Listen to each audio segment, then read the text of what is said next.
और इसी बीच चीन की बौखलाहट जो है वो और ज्यादा बढ़ती हुई दिखाई दे रही है। ताइपे में नैन्सी पॉलिसी का बड़ा ऐलान, आपको बता दें कि नैन्सी पॉलिसी ने बड़ा ऐलान भी ताइपे में किया है।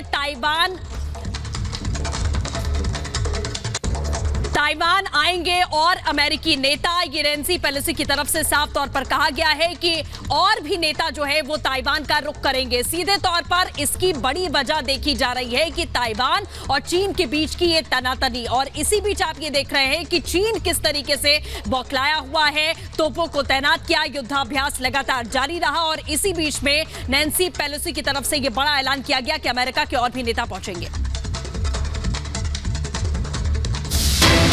और बड़ी खबर आपको बता दें, अमेरिका ताइवान का साझा बयान सामने आया। ताइवान के लिए अमेरिका प्रतिबद्ध है और हर स्तर पर ताइवान का साथ भी अमेरिका देगा। अमेरिका 43 साल से ताइवान के साथ है। देखिए, नैन्सी पेलोसी जब वहां पहुंची तो दोनों राष्ट्रपति माफ कीजिएगा, नैन्सी पेलोसी और जो ताइवान के राष्ट्रपति है उन्होंने बयान भी दिया, और अब अमेरिका ने साफ कर दिया है कि 43 सालों से ताइवान के साथ जो संबंध है वो बना रहेगा।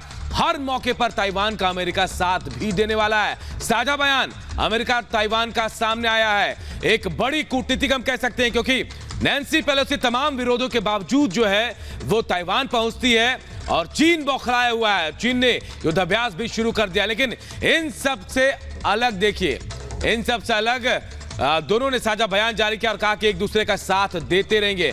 और इसी पर हमारे कुछ मेहमान भी हमारे साथ सीधे जुड़े हुए हैं। कर्नल दिनेश नैन जुड़े हुए, रक्षा विशेषज्ञ हमारे साथ हैं, और साथ ही मेजर जनरल वीके दत्ता भी हमारे साथ हैं। सबसे पहले वीके दत्ता साहब आपके पास आऊंगा।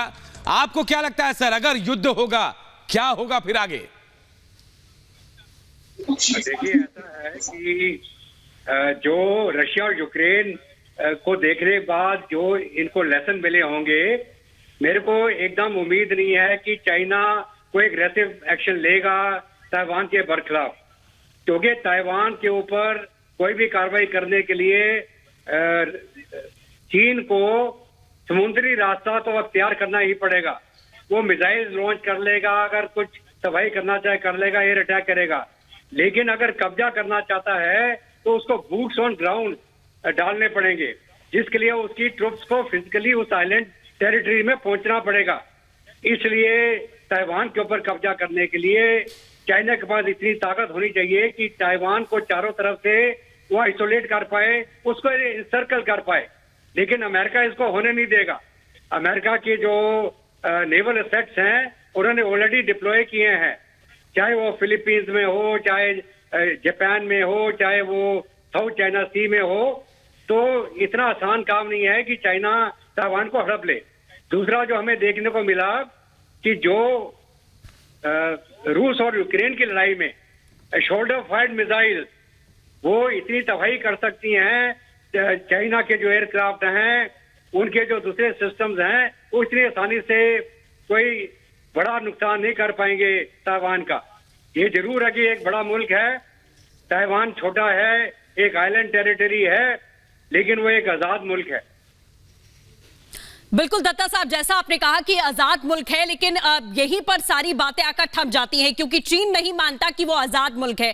कर्नल नैन हमारे साथ में बने हुए हैं। कर्नल नैन, लगातार नैन्सी पेलोसी जब पहुंची तो उनकी तरफ से कहा गया कि हमें कोई फर्क नहीं पड़ता, जो हो हल्ला यहाँ पर मचाया जा रहा है उससे कोई फर्क नहीं पड़ता, जो धमकियां दी जा रही हैं उससे कोई फर्क नहीं पड़ता। मानवाधिकार की बात कर रहा है अमेरिका और लोकतंत्र की रक्षा की बात कर रहा है, लोकतंत्र की प्रतिबद्धता के साथ में वो लगातार खड़ा है। बार बार अमेरिका ने कहा इस मामले को लेकर। देखिए, नैन्सी पेलोसी की जो पर्सनैलिटी उसको समझना होगा।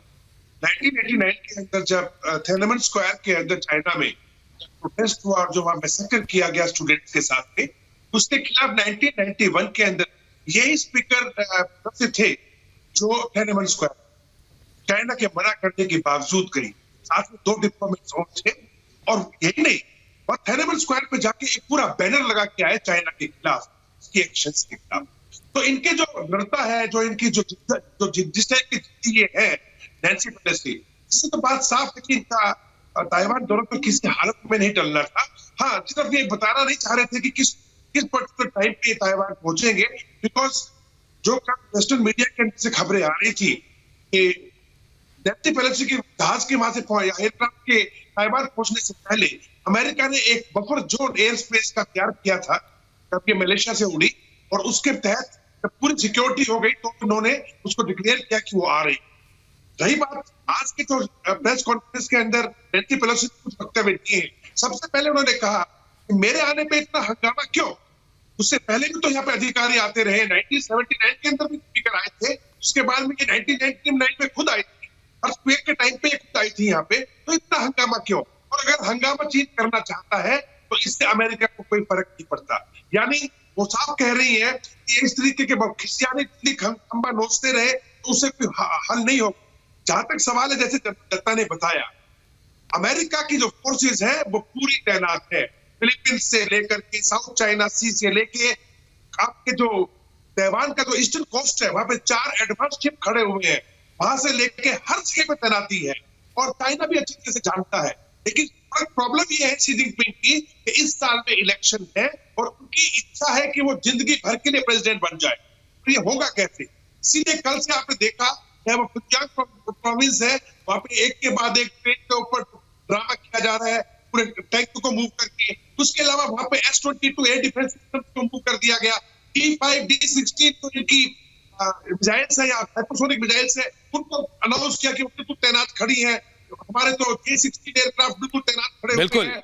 कर्नल दिनेश नैन, मैं आपको रोकूंगा, माफी के साथ रोकना चाहूंगा, आप दोनों हमारे साथ बने रहे। एक बड़ी खबर इस वक्त आ रही है, उसका रुख कर लेते हैं। बड़ी खबर ये कि अमेरिका ताइवान का साझा बयान सामने आया। ताइवान में नैन्सी पेलोसी का बड़ा बयान सामने आया। ताइवान के साथ खड़ा है अमेरिका। नैन्सी पेलोसी ने कहा ताइवान से सच्ची दोस्ती है अमेरिका की, हर मदद करेगा अमेरिका, आर्थिक साझेदारी बढ़ाया जाएगा, व्यापार के और रास्ते भी खुलेंगे। हमारे साथ दो सहयोगी हमारे साथ जुड़े, कर्नल